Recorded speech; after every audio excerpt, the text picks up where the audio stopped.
Last video, we overviewed the underlying ways in which a muscle can increase in size, that is, its cross-sectional area. As we noted, an increase in muscle fiber cross-sectional area is likely what commonly drives an increase in whole muscle cross-sectional area. Specifically, there are three underlying ways a muscle fiber can increase in cross-sectional area: myofibrillar hypertrophy, sarcoplasmic hypertrophy, and myofibrillar packing. Before we review what these are, it will be first helpful to briefly review the structure of a muscle. Muscles are organized in hierarchical layers. Within the whole muscle are fascicles, within fascicles are muscle fibers, and within muscle fibers are myofibrils. Myofibrils are where the magic of muscle contraction happens. They consist of an array of sarcomeres. Sarcomeres are what generate muscle force. Specifically, when something called the myosin head extends from the myosin filament and pulls on something called the actin filament towards the M-line, force is generated. To review the three underlying ways a muscle fiber can increase in cross-sectional area, we need to return to the muscle fiber level. As we've mentioned, muscle fibers contain myofibrils, which are what generate force via their sarcomeres.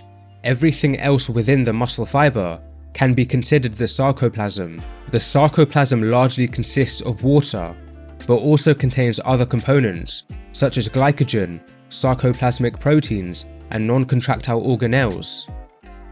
Myofibrillar hypertrophy is where the myofibrils and sarcoplasm grow at the same pace, meaning the relative space taken up by the myofibrils and sarcoplasm remains the same. Sarcoplasmic hypertrophy is where the sarcoplasm grows at a greater pace than the myofibrils, meaning the relative space taken up by the sarcoplasm becomes greater. It's important to emphasize the myofibrils have not decreased in size or number. Rather, the myofibrils could very well have grown, but it's just the sarcoplasm grew at a faster pace. Or alternatively, the myofibrils may not have grown at all, while the sarcoplasm only grew. Myofibrillar packing is where the myofibrils grow at a greater pace than the sarcoplasm, meaning the relative space taken up by the myofibrils becomes greater. Again, it's important to emphasize the sarcoplasm has not decreased in size. One noteworthy point with myofibrillar packing is that it's plausible myofibrils grow, yet do not increase the cross-sectional area of a muscle fiber. Nevertheless, there are two ways I'm aware of where myofibrillar packing can increase muscle fiber cross-sectional area. Firstly, it's possible myofibrils can grow to the point where they push the outer wall of a muscle fiber, thereby creating an increase in cross-sectional area. Or secondly, along with myofibril growth, the sarcoplasm does grow to a degree, collectively creating an increase in muscle fiber cross-sectional area. It's important to emphasize in this scenario, although the sarcoplasm grows, myofibril growth would outpace the sarcoplasm growth, as this is following the myofibrillar packing definition. In this video, we aim to find out which, if any, of these three ways of muscle fiber growth are most likely behind an increase in whole muscle size with typical resistance training. Moreover, we'll also try to assess if there's a particular way you can train for either three of these underlying ways. By my count, there seem to be three methods in which researchers can assess whether myofibrillar hypertrophy, sarcoplasmic hypertrophy, or myofibrillar packing occurs. Either by running a long-term study with direct assessments, a long-term study measuring specific tension, or a cross-sectional study. First, we'll assess how each of these three methods works. Then, we'll directly look at the actual studies conducted in hope of answering the video's primary questions. Long-term studies that use direct assessments have subjects trained for some duration. Before and after this training duration, researchers extract a sample of muscle from subjects and measure the cross-sectional area of the muscle fibers. Additionally, researchers will calculate or estimate the relative space taken up by myofibrils and/or sarcoplasm within the samples obtained using various methodologies and equipment. Therefore, in essence, this method enables researchers to directly assess if myofibrillar hypertrophy, sarcoplasmic hypertrophy, or myofibrillar packing has occurred.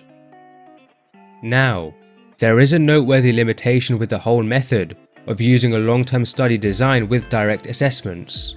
It's impossible to assess the exact same set of muscle fibers from subjects before and after the study. This is because, before the training duration, the muscle fibers are extracted and taken out of the subject, meaning they are no longer part of the subject's muscle. After the training duration, another muscle sample is taken from the same region of a muscle. This may seem like a serious limitation. However, the reason this method is considered valid is that it's assumed muscle fibers in a particular region of a muscle share similar characteristics. Hence, any alterations in the muscle fibers sampled after the study should be representative of any alterations that would have occurred in the muscle fibers that were sampled before the training duration. Moving on, the second way researchers can assess changes at the muscle fiber level is through long-term studies measuring specific tension. Like the previous method, subjects trained for some duration. Before and after this training duration, researchers extract a sample of muscle from subjects and measure the cross-sectional area of the muscle fibers, as well as the specific tension of the muscle fibers. The obvious question here is, what is specific tension? Researchers calculate it by simply dividing the amount of force a muscle fiber can produce by its cross-sectional area. Therefore, specific tension is the amount of force a muscle fiber can produce per unit of cross-sectional area.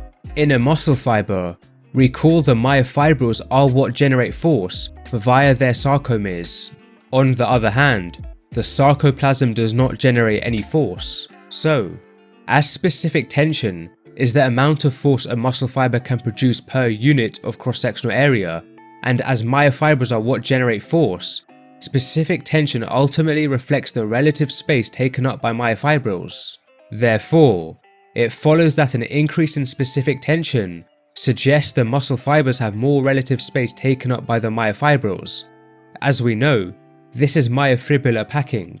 Opposingly, a decrease in specific tension suggests the muscle fibers now have less relative space taken up by the myofibrils. Indirectly, this also indicates the sarcoplasm would occupy more relative space. As we know, this is sarcoplasmic hypertrophy. Finally, if specific tension remains unchanged to the values from before the training duration, this suggests the relative space taken up by the myofibrils remains the same. As we know, this is myofibrillar hypertrophy. Now, long-term studies measuring specific tension, like the last method, require taking a sample of muscle before and after the study from subjects. As a result, the same limitation is present. Namely, it's impossible to assess the exact same set of muscle fibers from subjects before and after the study.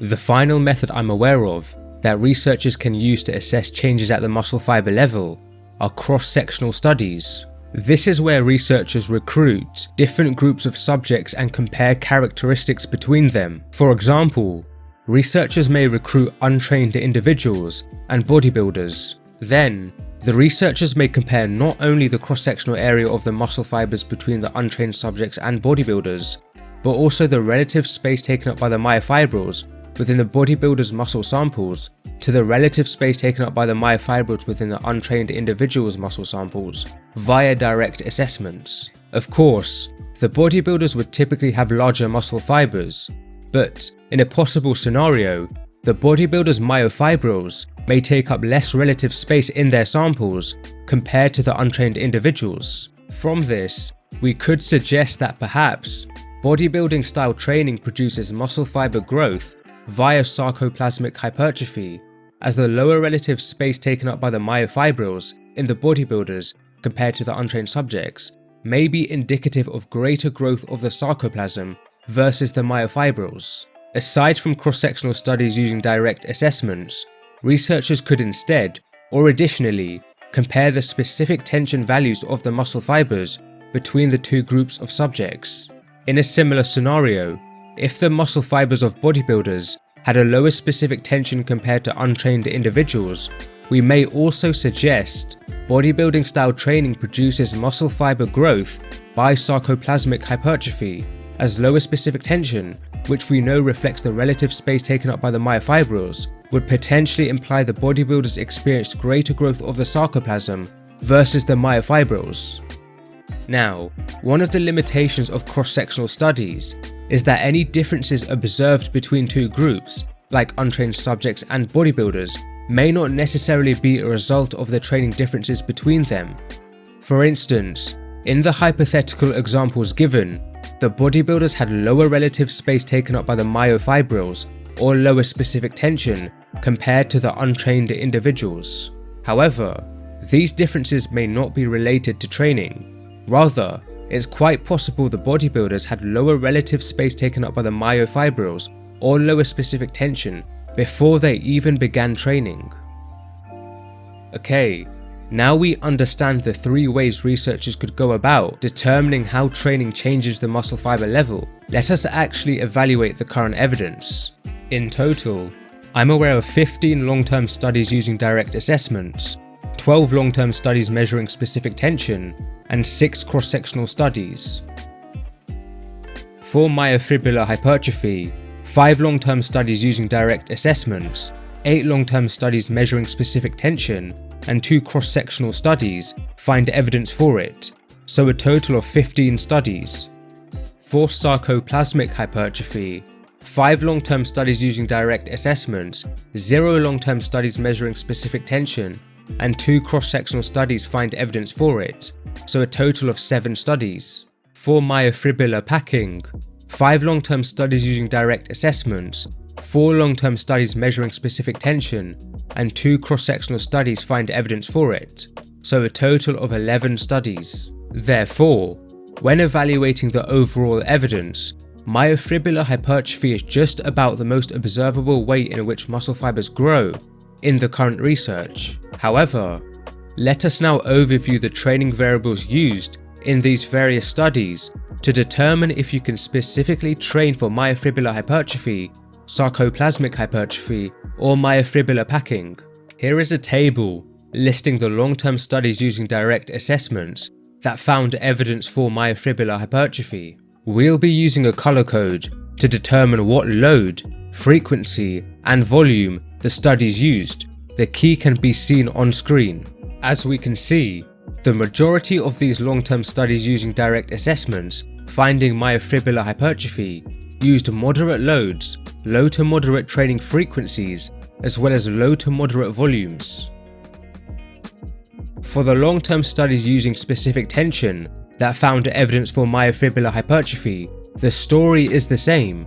That is, the majority of studies used moderate loads, low to moderate training frequencies, and low to moderate volumes. As for the cross-sectional studies, they indicate bodybuilders, powerlifters, and recreationally trained men potentially experienced myofibrillar hypertrophy. Now, it's a little more difficult to draw any conclusions from this. Firstly, there are only 2 studies.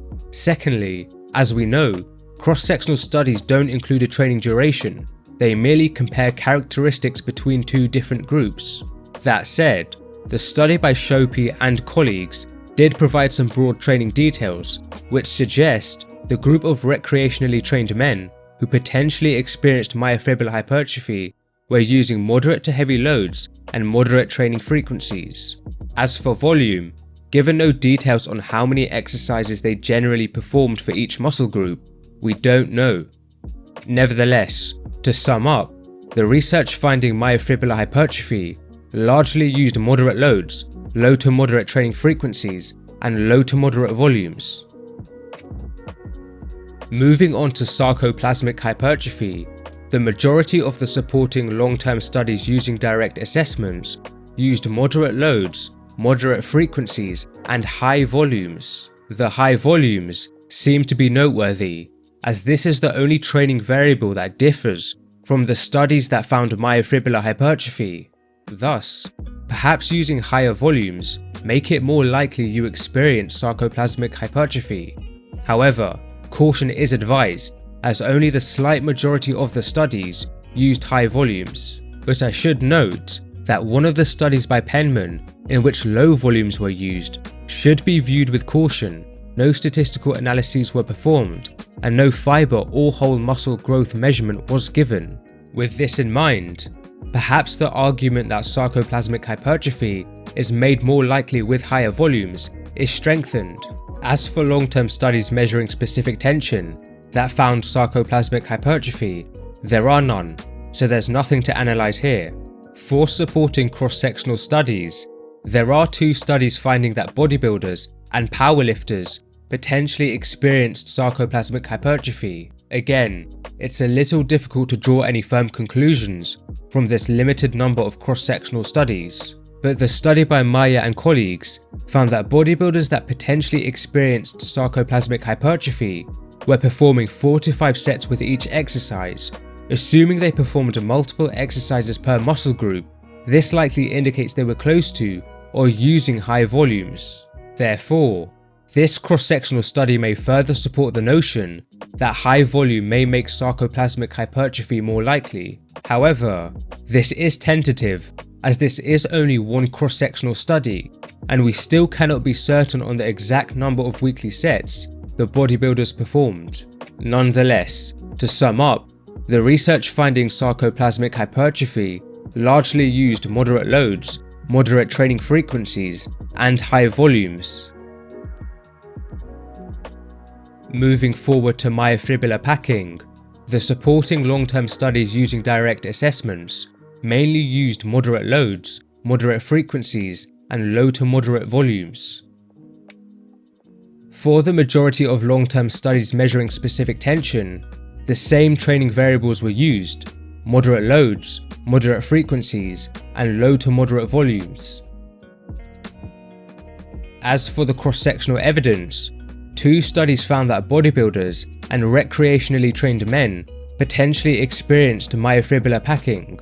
Interestingly, one of these studies by D'Antona and colleagues reported the bodybuilders were training with 4 to 5 sets per exercise. Assuming these bodybuilders performed multiple exercises per muscle group, this suggests they were perhaps using high volumes. As a result, this study may go against the notion that sarcoplasmic hypertrophy is made more likely by higher volumes. But as we know, it's a little difficult to draw firm conclusions from cross-sectional studies. Nevertheless, in summary, the majority of the research finding evidence for myofibrillar packing used moderate loads, moderate frequencies, and low to moderate volumes. Combining our summaries of all the current evidence, it appears volume may be the differentiating factor on whether you experience myofibrillar hypertrophy, sarcoplasmic hypertrophy, or myofibrillar packing. More precisely, training with low to moderate volumes appears to be associated with myofibrillar hypertrophy or myofibrillar packing.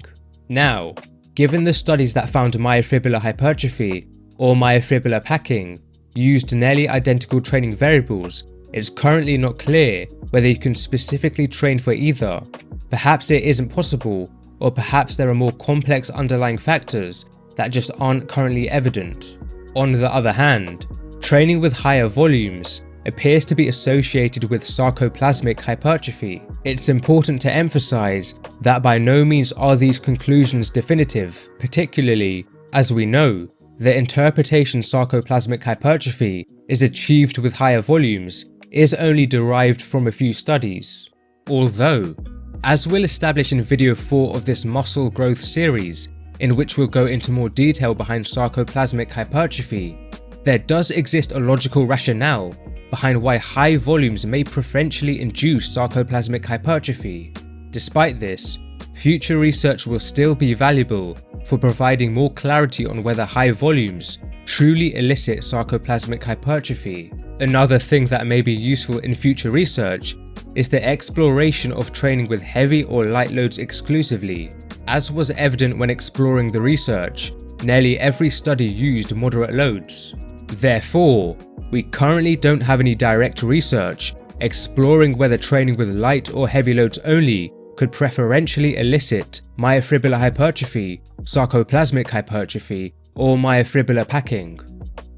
To conclude and summarize this video, we have a fair degree of evidence supporting the existence of myofibrillar hypertrophy, sarcoplasmic hypertrophy, and myofibrillar packing. At this time, it's not clear whether you can specifically train for either myofibrillar hypertrophy or myofibrillar packing, but both of these seem to be achieved when training with low to moderate volumes. Conversely, training with higher volumes may make sarcoplasmic hypertrophy more likely. With regards to whether the type of loading you use has an impact, the current evidence is not sufficient to tell us. Nearly every study in this area used moderate loads, and this loading produced all three types of muscle fiber growth. Future research that uses either heavy or light loads exclusively should provide clarity on whether these loads can preferentially produce myofibrillar hypertrophy, sarcoplasmic hypertrophy, or myofibrillar packing. In the next video, we'll be taking a closer look at myofibrillar hypertrophy and packing. More precisely, we'll be looking at how myofibrils may increase in length, cross-sectional area, and number, as well as if we can specifically train for different types of myofibril growth.